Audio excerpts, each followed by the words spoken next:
बहन मानता हूँ। मैं उनसे जब मिलता हूँ मैं बहुत रिस्पेक्टफुली मिलता हूँ और मैं पैर छू के मिलता हूँ। मैं मिलने से पहले हमेशा चरण स्पर्श करता हूँ। ऐसी भी कई सारी मैम हैं। और जब मैं उन मैमों के पैर छूता हूँ एक बड़ी बहन के तौर पे, एक मदर फिगर के तौर पे, और जब ऐसी ऐसी बातें आती हैं तो इंसान सोचने पे मजबूर हो जाता है कि मैं क्या कर रहा हूँ यहाँ पे इस क्लास में आकर के, मैं क्या पढ़ा रहा हूँ। I am not here to teach botany, I am not here to teach biology, here I am teaching you life lessons as well. अगर मैं तुम्हें बायोलॉजी बहुत अच्छी पढ़ा दूं and you become a great biologist but इंसान तुम घटिया रह गए, कोई फायदा नहीं है। You won't be creating good stuff for yourself. Average ही रह जाओगे लाइफ में, गधे के गधे रह जाओगे, हर जगह जाओगे, एवरेज काम करोगे, पिटोगे और निकाले जाओगे, भगाए जाओगे। यस,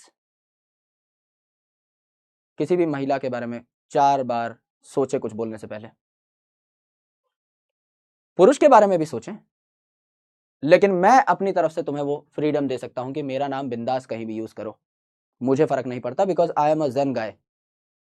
मैं सिंपल रहता हूं, मुझे फर्क ही नहीं पड़ता इन सब चीजों से, क्योंकि मैं अपनी लाइफ में इतनी बड़ी प्रॉब्लम्स टैकल करके आया हूं कि ये तो प्रॉब्लम मेरे लाइफ में 100वें पायदान पे भी नहीं आती। तुम पहला दूसरा तीसरा तो छोड़ो, अगर मैं अपने लाइफ की प्रॉब्लम्स की लिस्ट बनाने बैठूं जो मैं फेस कर चुका हूं या जो मेरी लाइफ में आज तक मैंने एनकाउंटर करी है, ये 100वें नंबर पे भी प्रॉब्लम नहीं आती। मेरे लिए it is not a mess, किसी और के लिए this could be a trouble.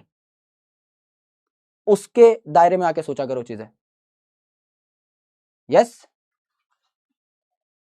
तो ऐसे पंगे मत क्रिएट करा करो कहीं भी। और मैं कोई सर की बात नहीं कर रहा यार, सर और मैं तो मजाक करते रहते हैं, we are very good friends, but don't bring any female into the conversation.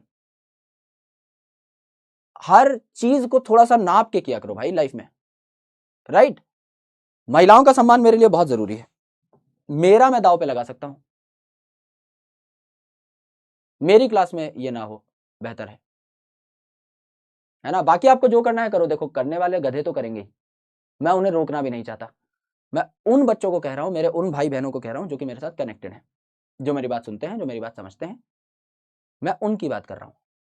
ठीक है, तो मुझे फर्क नहीं पड़ता, मेरा नाम कहीं यूज करना है करो, I am completely fine with that. मैं तुम्हें कंसेंट दे रहा हूं सामने से, पर यह कंसेंट तुम्हें किसी अपोजिट जेंडर से अभी नहीं मिला है, तो उनका नाम इस्तेमाल ना किया जाए, किसी भी महिला का इस्तेमाल ना किया जाए, किसी भी टीचर का इस्तेमाल ना किया जाए। बहुत बुरा लगता है when you have a pure relationship with someone, जब आप किसी को अपनी बड़ी बहन मानते हो, जब आप किसी को अपनी माँ मानते हो, जब आप किसी को एक बहुत प्यारा कुलीग मानते हो, एक बहुत अच्छे दोस्त के नाम पे आप एक रिलेशनशिप शेयर करते हो, and ultimately when it seems to be like this, तो बहुत ही एक घटिया समाज का हम लोग नेतृत्व कर रहे हैं ऊपर बैठ के, है ना? तो ऐसा नहीं करना चाहिए, क्योंकि तुम्हें नहीं पता कि पीछे हम एक दूसरे को क्या बोल रहे हैं, है ना?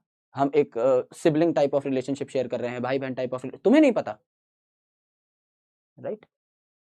चलो, है ना? बाकी मस्त आदमी हो ही तुम, पढ़ाई लिखाई किया करो, अच्छे से रहो जीवन में, है ना? चलो, ध्यान रखा करो, अपना ख्याल रखो। और सर्वर तो मजाक करते ही रहते हैं, उनमें कोई दिक्कत नहीं है, sir is brother to me, है ना? मैं सर की बात कर ही नहीं रहा, मैं बस मैम के नाम की बात कर रहा हूँ, है ना? बार बार, क्योंकि कहीं भी जा रहे हैं हम लोग, कोई भी क्लिप आ रही है तो बहुत सारी अलग अलग मैमों का नाम लिखने लगे हो आप आजकल। आई एम अ बैचलर मेरा नाम कहीं भी जोड़ सकते हो तुम, पर जोड़ना क्यों है, जोड़ना ही क्यों है? पंगा ये है। I am very loyal to Shraddha ji, जब तक श्रद्धा जी की शादी ही नहीं हो जाती, जब तक मेरे मुंह पे लात ही ना पड़ जाए, तब तक I will be very loyal to her. बाद में भी दिल में मोहब्बत तो रहेगी, लेकिन बाद में मोहब्बत एक तरफा हो जाएगी। अभी भी एक तरफा ही है, लेकिन बाद में पता लग जाएगा कि मोहब्बत के क्षणों को, पलों को दफनाने का वक्त आ चुका है। फिर हम भी जीवन में कहीं आगे बढ़ेंगे, हम भी देखेंगे क्या होना है क्या नहीं होना, उनके अलावा किसी का नाम ना लिया जाए, ठीक है? जब तक उनकी शादी ना हो जाए तब तक तो एटलीस्ट उनके अलावा किसी का नाम ना लिया जाए ठीक है? Loyalty is a big thing, cheap people can't afford it, I am very rich in that sense, so at least I am loyal to her। तो इसीलिए बस उनकी बात करी जाए हमारी कक्षा में, और खूब करी जाए, मैं रोकूंगा नहीं तुम्हें, मैं तुम्हारा हाथ नहीं पकड़ूंगा, ठीक है? देखते हैं उसके बाद क्या होता है।